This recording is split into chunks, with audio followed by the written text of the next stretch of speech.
मनुष्य अपने दोस्त और दुश्मनों का तो चुनाव कर सकता है, किंतु अपने पड़ोसी का नहीं। ये एक प्राचीन कहावत है।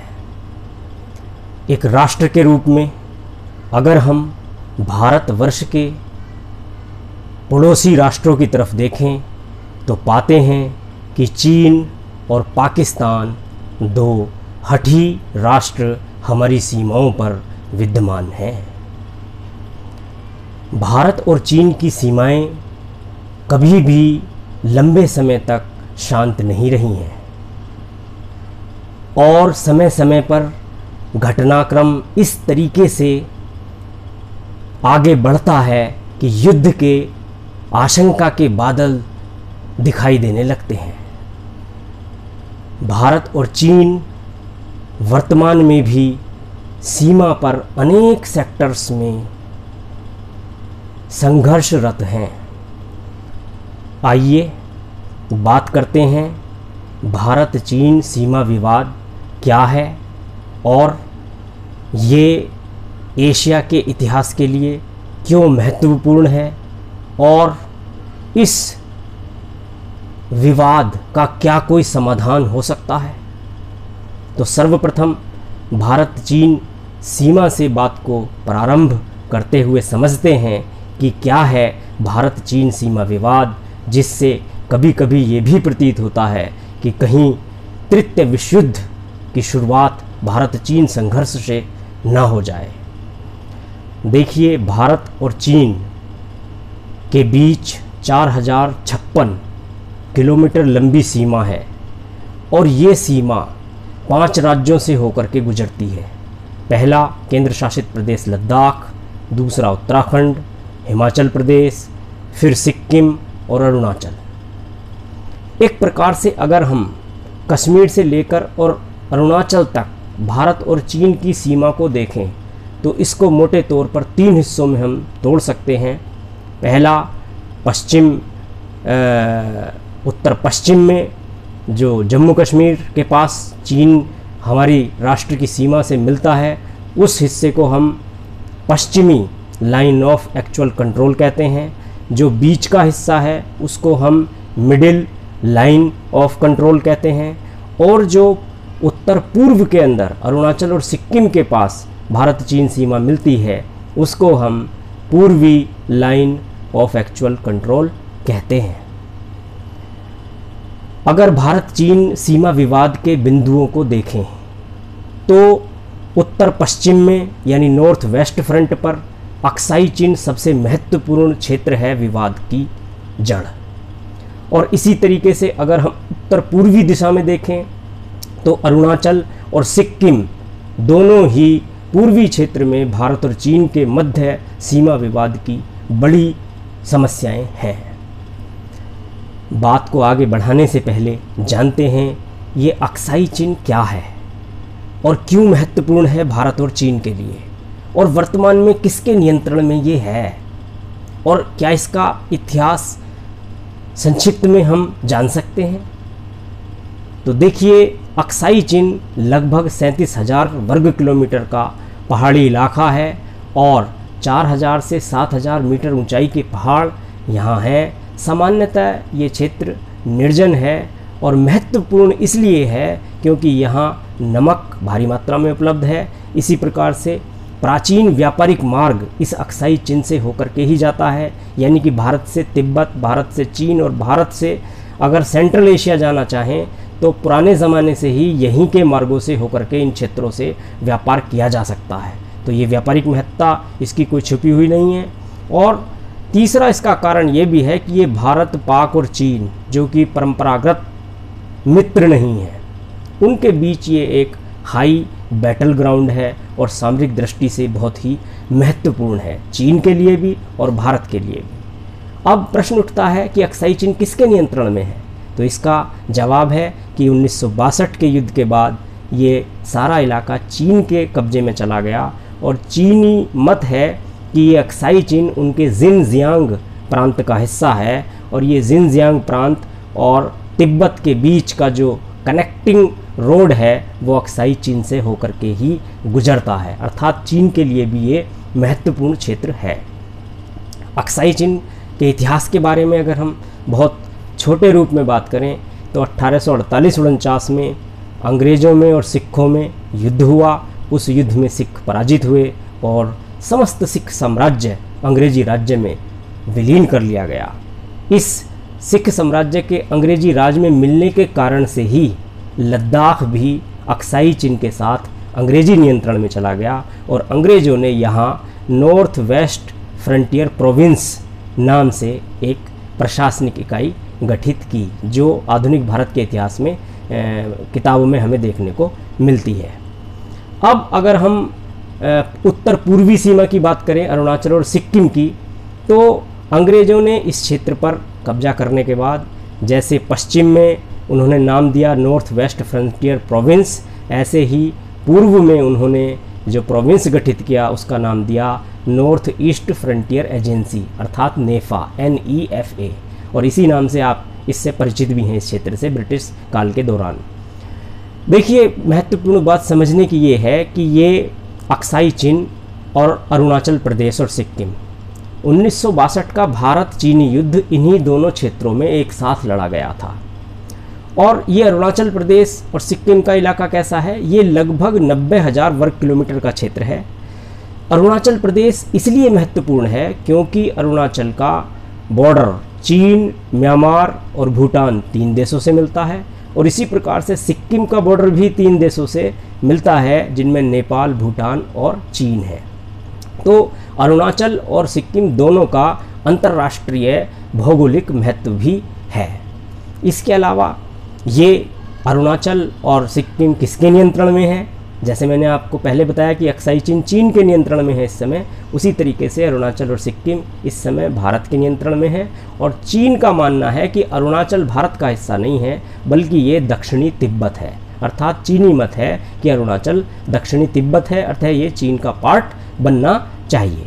अरुणाचल और सिक्किम के इतिहास को अगर देखें तो हम पाते हैं कि 1824 से 26 तक अंग्रेज़ों ने बर्मा से एक युद्ध लड़ा। उस युद्ध की समाप्ति यांडबू संधि से हुई और उसके बाद आसाम का समस्त इलाका ईस्ट इंडिया कंपनी का पार्ट बन गया।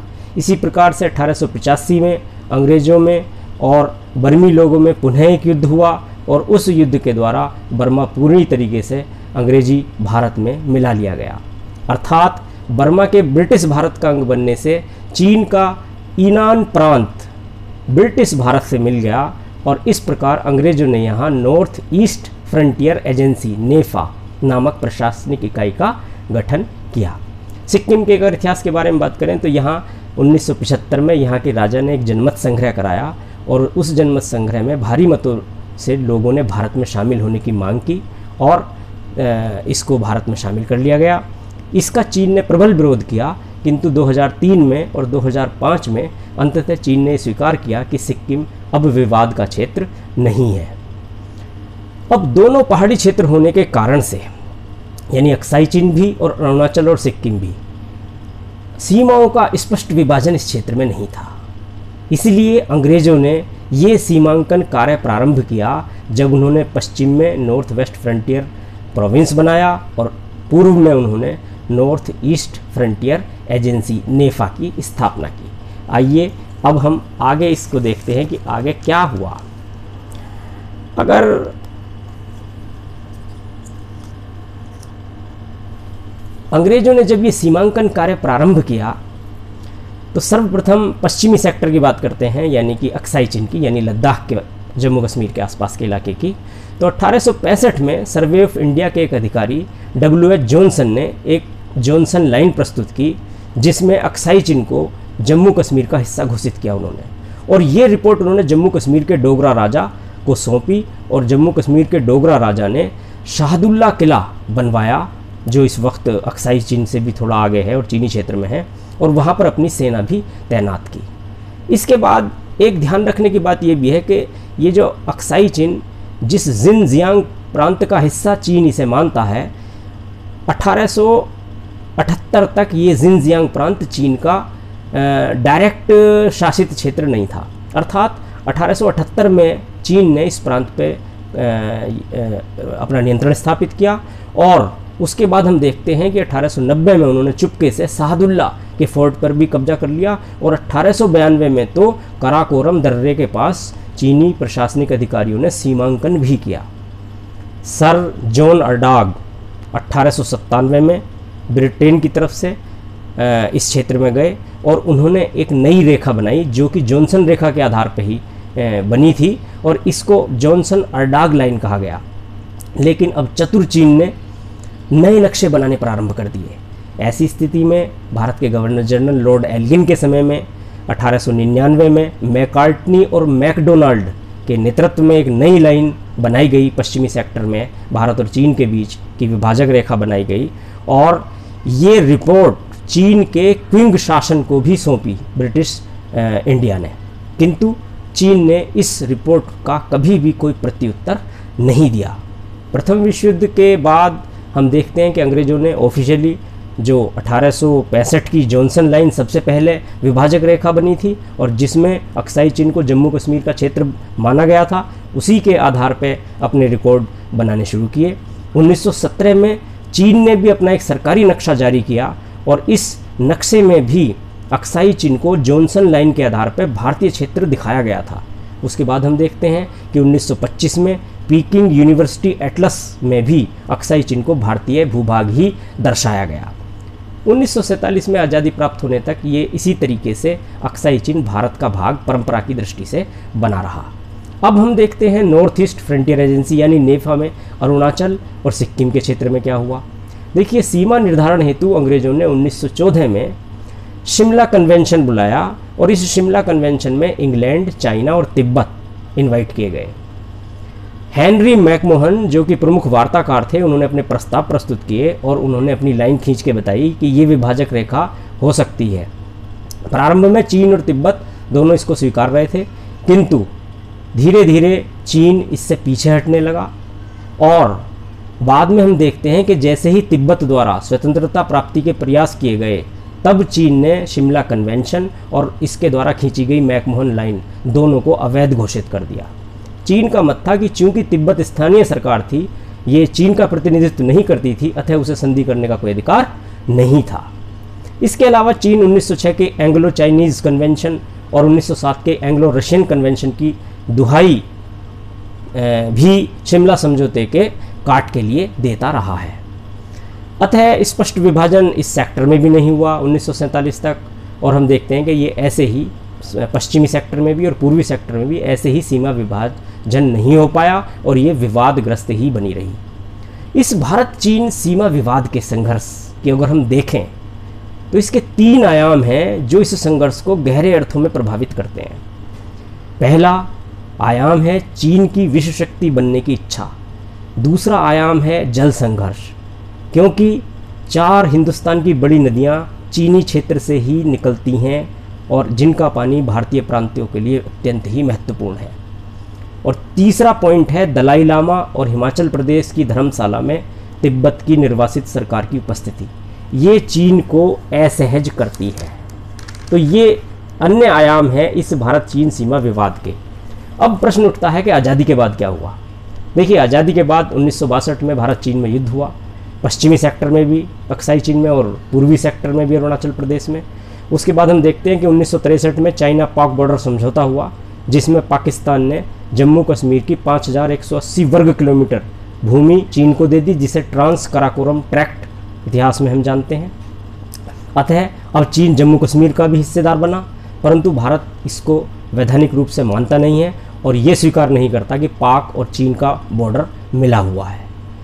इसके बाद हम देखते हैं कि बढ़ती सैनिक झड़पों के कारण 1996 में सीमा विवाद समझौता हुआ भारत चीन के बीच में और कॉन्फिडेंस बिल्डिंग मेजर्स अनेक प्रकार के अपनाए गए और लाइन ऑफ एक्चुअल कंट्रोल पे कैसे शांति रहे ये भी तय किया गया।